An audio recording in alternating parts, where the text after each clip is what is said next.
The 100 season 3 episode 13।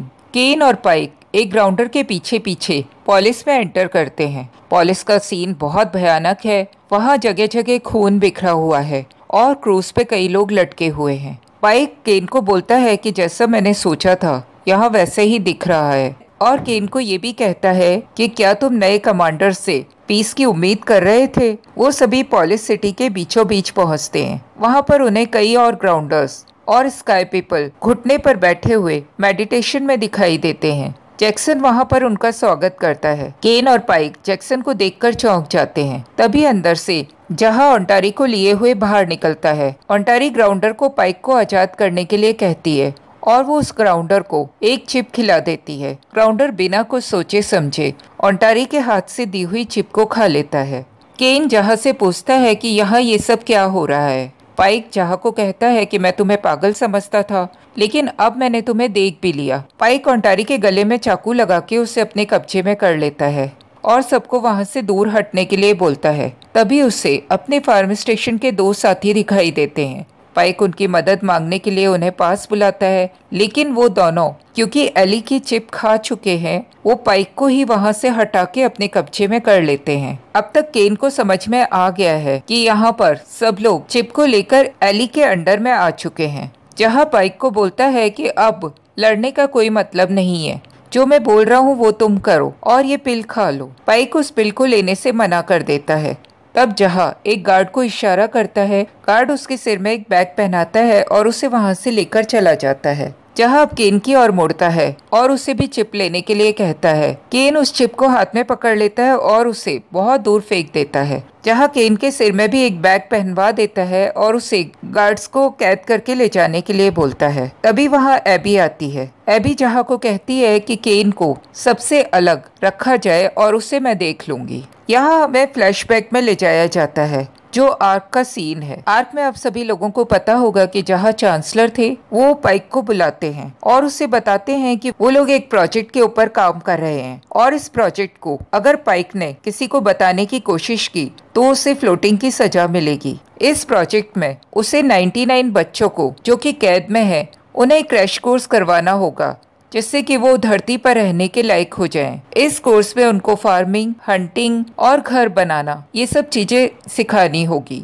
पाइक के आश्चर्य करने पर कि वो ये सब क्यों करवा रहे हैं, जहां उन्हें बताता है कि उसकी प्लानिंग है उन बच्चों को ग्राउंड पे भेजने की। पाइक को आश्चर्य होता है क्योंकि उन लोगों के अनुसार धरती अभी रहने लायक नहीं होगी। वो समझ जाता है कि जरूर कोई बड़ा कारण होगा, इसी कारण बच्चे लोगों को धरती पर भेजा जा रहा है। लेकिन जहाँ उसे वार्न करता है कि पाइक इस मामले में किसी को कुछ नहीं बताएगा, वहाँ पर केन और एबी भी हैं। क्लार्क उस वक्त अलग जेल में बंद है। पाइक एबी से पूछता है, क्या तुम अपनी डॉटर की हालत भी ऐसी होना चाहती हो कि वो धरती पर जाकर जिंदा ना बचे, क्योंकि धरती अभी रहने लायक नहीं होगी। एबी इस मामले में कुछ नहीं कह पाती, लेकिन केन पाइक को बताता है कि क्लार्क को अलग रखा गया है और वो इस कोर्स का हिस्सा नहीं रहेगी। पाइक कहता है कि ठीक है, लेकिन इस कोर्स को करने में 3 या 4 महीने का टाइम लगेगा। लेकिन जहां उसे बताता है कि उसके पास सिर्फ 15 दिन है। पाइक चौंक जाता है क्योंकि इतने कम समय में ऐसे बच्चों को जो कि रूल्स को फॉलो नहीं करते हैं हर चीज सिखाना बहुत ज्यादा मुश्किल होगा। लेकिन वो मजबूर होकर उसकी बात मान जाता है और बच्चों को सिखाने के लिए राजी हो जाता है। केन दरवाजा खोल देता है और सभी बच्चे एक के बाद एक अंदर आना शुरू हो जाते हैं। जहाँ केन और एबी वहाँ से चले जाते हैं, पाइक उन सबका वेलकम करता है। जंगल में ऑक्टिविया, जेस्पर, क्लार्क और बेलेमी सभी रोवर में बैठकर लिंकन के जनरल में बने हुए मैप को फॉलो करते हुए लूना की खोज में जा रहे हैं। उन्हें चलते चलते बहुत समय हो गया है। बीच में कई लैंडमार्क्स मिलते हैं जिससे उन लोगों को समझ में आता है कि वो लोग सही डायरेक्शन में जा रहे हैं। जेस्पर कहता है कि जब हम लूना से मिलेंगे तो हम उसे क्या कहेंगे कि तुम एली को अपने सिर के अंदर लगा लो। ऑक्टिविया कहती है नहीं, लिंकन कहता था कि उसकी नेचर बहुत अच्छी है। जब भी कोई मुसीबत में होता है वो सबकी मदद करने के लिए आगे आती है। वो लोग रोवर को रोकते हैं। अपने हिसाब से वो लोग मैप की डेस्टिनेशन पॉइंट पे पहुंच चुके हैं। सभी नीचे उतरते हैं। चारों तरफ जंगल है। तभी ऑक्टिविया को पानी की आवाज सुनाई देती है। मैप के अनुसार उन लोगों के आसपास भी पानी होना चाहिए था। वो लोग पानी की दिशा में आगे बढ़ते हैं। और एक जगह जाकर लिंकन के मैप के लैंडमार्क को दूर से देखते हैं। जब वो वहाँ लैंडमार्क पे पहुँचते हैं तो खाली उन्हें पत्थरों के स्टैक्स नजर आते हैं, जिसे देखकर उनको लगता है कि लूना यहाँ से जा चुकी है। ऑक्टेविया फ्रस्ट्रेट होकर जोरों से चिल्लाती है। फ्लैशबैक में आर्क पर अर्थ स्किल की क्लास चल रही है और पाइक सभी को फायर बनाना सिखा रहा है। वो सभी को फायर बनाना सिखाता है, लेकिन सभी बच्चे उसकी किसी भी बात में कोई इंटरेस्ट नहीं ले रहे। मॉर्फी उसे देखकर जोरों से ताली बजाता है। पाइक सबसे पूछता है कि धरती पर जिंदा रहने की चाबी क्या है। ऑक्टेविया उसे बताती है कि नहीं मरना ही धरती पर जिंदा रहने की चाबी है। पाइक सबको बताता है कि तुम लोग बहुत चीजें सीखोगे, जैसे आग कैसे पैदा की जाती है, रस्सियों में नॉट कैसे लगाई जाती है, तारों को देखकर कैसे रास्ता पता लगाया जाता है और शिकार कैसे किया जाता है, कौन से पेड़ तुमको खाने चाहिए और कौन से पेड़ नहीं। लेकिन सबसे बड़ी चीज ये है कि जिंदा रहने के लिए तुम लोगों को हर कीमत पर लड़ते रहना पड़ेगा। जो भी तुम्हारे सामने आए तुमको लड़ते रहना पड़ेगा। जिस टाइम तुमने गिव अप कर दिया तुम सभी मारे जाओगे। मॉर्फी उसे देखकर कहता है कि मैं जिंदा रहूंगा। पॉलिस में मॉर्फी जेल के अंदर बंद है। पाइक को उसी जेल में ले जाया जाता है। पाइक फार्म स्टेशन के उस गार्ड को कहता है कि तुम अगर मुझे मारना चाहते हो तो तुम मुझे मार सकते हो, लेकिन तुम लड़ो, अपने लोगों के लिए तो लड़ो। लेकिन वो लोग चिप के अंडर में है, इसीलिए उसकी बात का कोई जवाब नहीं देते। एक ग्राउंडर वहाँ मौजूद सभी प्रिजनर से पूछता है कि वहाँ चिप खाने के लिए कौन राजी है। उसकी बात का कोई जवाब नहीं देता। मॉर्फी पाइक को वहाँ देखकर हंस देता है और उसे कहता है कि देखा, मैंने तुम्हें कहा था कि मैं जिंदा रह लूंगा। पाइक उसे देखकर पहचान जाता है। उसी सेल में वहीं इंदिरा भी कैद है। वो पाइक को देखकर कहती है कि तुमने मेरे 300 लोगों को मारा है, अब मैं तुम्हारी बॉडी पे 300 कट लगा के ही तुम्हें मारूंगी और मैं अपने लोगों का तुमसे बदला लूंगी। उसने अपने आप को चेन से आजाद कर लिया है और चेन के पीछे के हुक से, जो कि बहुत नुकीला है, वो पाइक के कट लगाती है। पाइक जोरों से चिल्लाने लग जाता है। उस अनजान जगह पर ऑक्टेविया और जेस्पर दोनों मिलकर आग जलाते हैं। क्लार्क को लग रहा है कि अब इनको जो भी करना होगा वो जल्दी करना होगा, क्योंकि रात होने वाली है। ऑक्टेविया कहती है कि पहले हम लोग आग जला लेते हैं, उसके बाद हम चारों ओर जाकर हर डायरेक्शन में देखेंगे कि हमें कुछ दिखाई देता है कि नहीं देता है। बेलेमी ऑक्टेविया की इस बात से एग्री करता है। वो कहता है कि लिंकन ने अगर इस स्पॉट को अपने मैप में दिखाया है तो जरूर ये बहुत इम्पोर्टेंट होगा। ऑक्टेविया उससे जनरल को छूने से मना करती है। बेलेमी उससे पूछता है कि वो कब तक इसी तरह रहेगी। ऑक्टेविया कहती है मैं तुम्हें नहीं देखना चाहती, क्योंकि जब मैं तुमको देखती हूँ तो मुझे पाइक याद आता है जो कि लिंकन को मार रहा है, इसीलिए तुम यहाँ से चले जाओ। बेलेमी उससे बात करने की कोशिश करता है, लेकिन ऑक्टेविया उससे बात नहीं करती। बेलेमी उदास होकर एक तरफ चला जाता है। तभी जेस्पर वहाँ से एक प्लांट को उठाकर आग में डाल देता है, जिससे कि आग और ज्यादा जोर से भड़कने लगती है। ऑक्टेविया उस आग को देखकर पूछती है कि जेस्पर ने अभी क्या किया था। जेस्पर उसे बताता है कि उसने कुछ नहीं किया, बस यहाँ से एक प्लांट उठाकर उसने आग में डाला। ऑक्टेविया जल्दी से लिंकन के जर्नल को खोलती है और उसी प्लांट की एक लीफ को वहाँ से निकालकर आग में डालती है। आग उसी तरह से भड़कती है जैसा कि जेस्पर के पेड़ डालने से भड़की थी। ऑक्टेविया को सभी को बताती है कि हो सकता है ये लूना के लिए एक सिग्नल फायर की तरह काम करे और हम लूना को कांटेक्ट कर सकें। जेस्पर और पेड़ लेने के लिए चला जाता है। क्लार्क बेलेमी के पीछे पीछे जाती है। इधर पॉलिस में केन को एक अलग रूम में बंद किया जाता है। एबी उससे मिलने के लिए आती है। केन को नहीं पता है कि एबी ने चिप ले ली है। वो एबी को देखकर खुश हो जाता है और उससे पूछता है कि वो ठीक तो है ना। एबी उससे बोलती है कि प्लीज केन, मुझे बताओ कि क्लार्क कहाँ है। केन को क्लार्क के बारे में कुछ भी नहीं पता, वो उसके लिए मना कर देता है। वहीं एली खड़ी हुई एबी को बताती है कि वो सही बोल रहा है। एबी बताती है कि जब से वो आई है उसे क्लार्क के बारे में ही पूछताछ की जा रही है, तो अगर उसे कुछ पता है तो वो उसे बता दे। वो केन को बताती है कि उसने सुना है कि वो जेस्पर के साथ रोवर में कहीं गई है। केन कहता है कि अगर वो जेस्पर के साथ रोवर में कहीं गई है तो इसका मतलब वो सेफ है, तो तुम चिंता मत करो। एबी कहती है कि इन लोगों को क्लार्क की क्यों तलाश है। केन कहता है मुझे इस बारे में कोई खबर नहीं है। एली एबी को कहती है कि वो अपना टाइम वेस्ट न करे। क्लार्क को अगर दूसरी नाइट ब्लडा मिल गई तो वो एली वर्जन 2 को एक्टिवेट कर लेगी और हम ऐसा नहीं होने दे सकते। एबी जाती है और केन को जोरों से किस करने लग जाती है। केन उसकी आंखों में देखता है।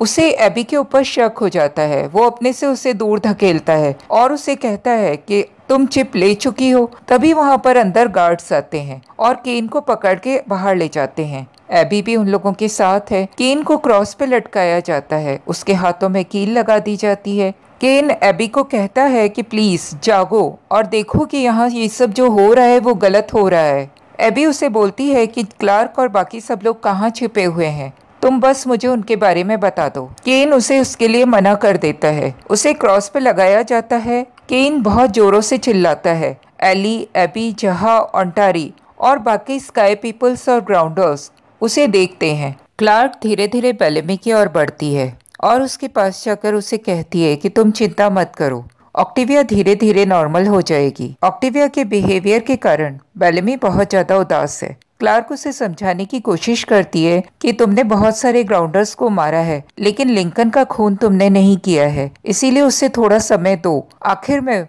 वो बिल्कुल नॉर्मल हो जाएगी और उसका गुस्सा भी खत्म हो जाएगा, तब वो तुम्हें माफ कर देगी। बेलेमी क्लार्क को कहता है कि उसका गुस्सा होना वाजिब है। मुझे भी गुस्सा आया था जब तुम हम सबको छोड़कर आर्केडिया से चली गई थी, लेकिन वक्त सब चीजों को ठीक कर देता है। और दोनों एक दूसरे को हक करते हैं। तभी पानी में से कुछ लोग निकल के बाहर आते हैं। बेलेमी और क्लार्क दोनों को आहट आती है। दोनों पलट के देखते हैं। तब तक पानी में से निकलने वाले लोग इन्हें बंदी बना चुके हैं। जैस्पर और ऑक्टेविया आग के पास बैठे हुए हैं। जैस्पर उस पेड़ की पत्तियां धीरे धीरे आग में डालते जा रहा है। तभी वो अपने आप को कुछ लोगों से घिरा हुआ पाते हैं। जैस्पर रिएक्ट करने वाला होता है, पर ऑक्टेविया उसे ऐसा करने के लिए मना करती है। वो समझ जाती है कि ये लोग उसके सिग्नल के जवाब में वहां पर आए हैं। वो उन्हें बताती है कि लिंकन के जनरल से उन्हें इस जगह का पता चला था और वो लोग उनसे संपर्क बनाने की कोशिश कर रहे थे। ग्राउंडर्स लिंकन का नाम सुनते हैं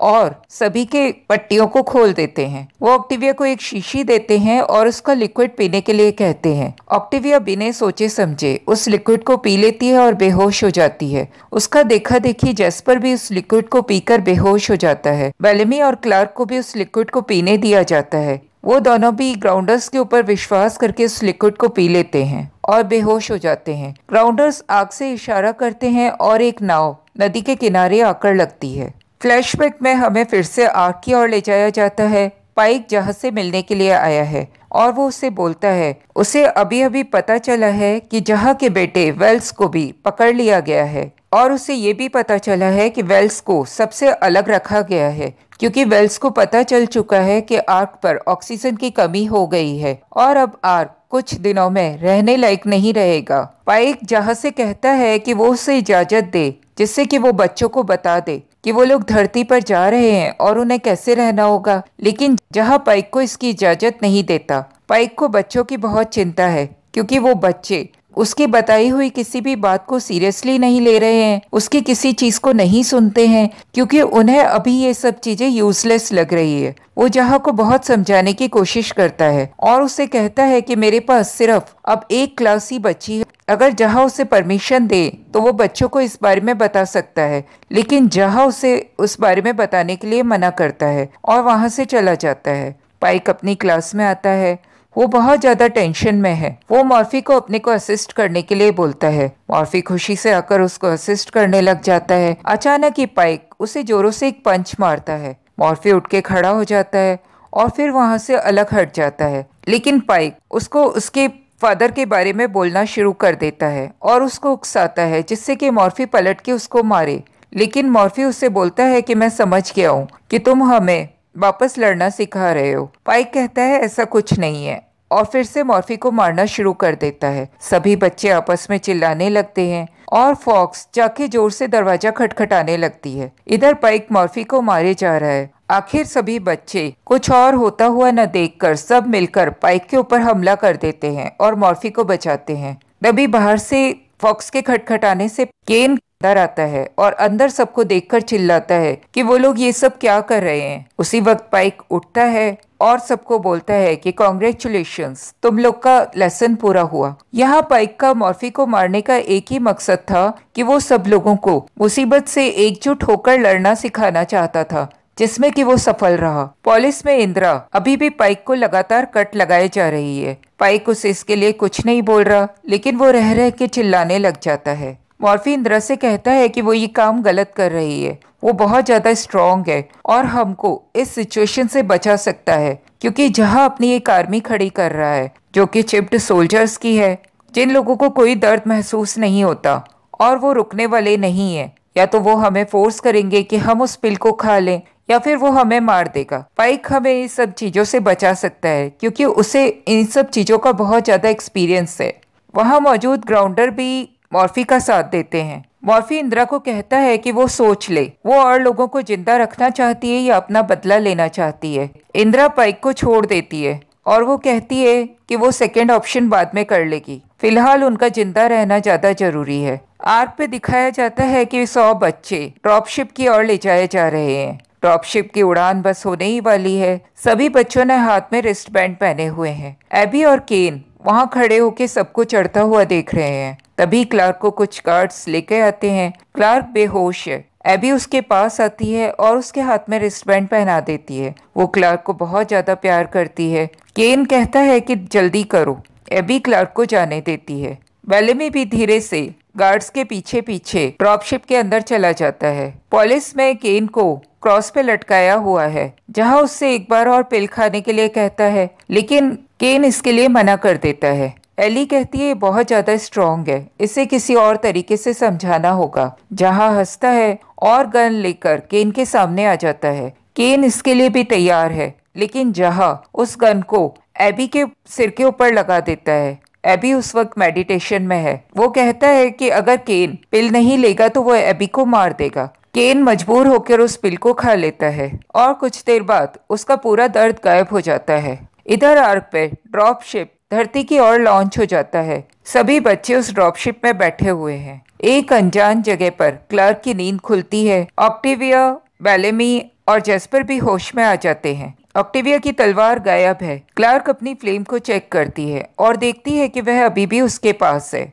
ऑक्टेविया जोरों से चिल्लाने लग जाती है और वहां का दरवाजा खटखटाती है। तभी वहां पर लूना एंटर करती है। ऑक्टेविया उसे देखकर पहचान जाती है कि ये लूना है। लूना लिंकन के बारे में पूछती है, तब उसे पता चलता है कि लिंकन मारा गया। लेकिन क्लार्क लूना से कहती है कि हमें लिंकन ने बताया था कि तुम हमारी मदद कर सकती हो। अब धरती पर जितने नाइट ब्लड्स हैं उनमें से तुम एक आखिरी बची हो। लेक्सा भी मारी जा चुकी है। अब धरती पर जितने नाइट ब्लड्स हैं उनमें से तुम आखिरी बची हो। लूना समझ जाती है कि लेक्सा मारी गई है। क्लार्क उसे बताती है कि उसकी स्प्रिट ने अगला कमांडर बनने के लिए लूना को चुना है और उसने अपनी फ्लेम लूना तक पहुंचाने के लिए क्लार्क को दी है। लूना उसे बताती है कि तो उसने ये भी बताया होगा कि मैं कॉन्क्लेव को आधा अधूरा छोड़कर वहां से भाग गई थी क्योंकि मैं किसी को मारना नहीं चाहती थी। क्लार्क उसे बोलती है कि तुम्हें किसी को मारने की जरूरत नहीं है, तुम्हें बस लोगों को लीड करना होगा और उन्हें रास्ता दिखाना होगा। क्लार्क उसे फ्लेम दिखाती है। लूना उस फ्लेम को देखकर कहती है कि ये हमारे सेक्रेट सिंबल के समान है, लेकिन ये क्या है? लूना उस फ्लेम के बारे में कुछ भी नहीं जानती, क्योंकि जब कमांडर बनते हैं तभी उस फ्लेम के बारे में उस कमांडर को पता चलता है। क्लार्क उसे बताती है कि ये फ्लेम है और इसके अंदर सभी कमांडर्स की स्प्रिट है। लेक्सा चाहती थी कि तुम इसे ले आओ और नेक्स्ट कमांडर बनो। लूना उसे लेने से मना कर देती है और उस चिप को क्लार्क के पास ही रहने देती है और वहां से चली जाती है। क्लार्क उसे आवाज देते हुए बाहर आती है। क्लार्क, बेलेमी, ऑक्टेविया, जेस्पर सभी बाहर आकर देखते हैं कि वो लोग एक ऐसी जगह पर हैं जहां पर चारों ओर हर तरफ पानी पानी है।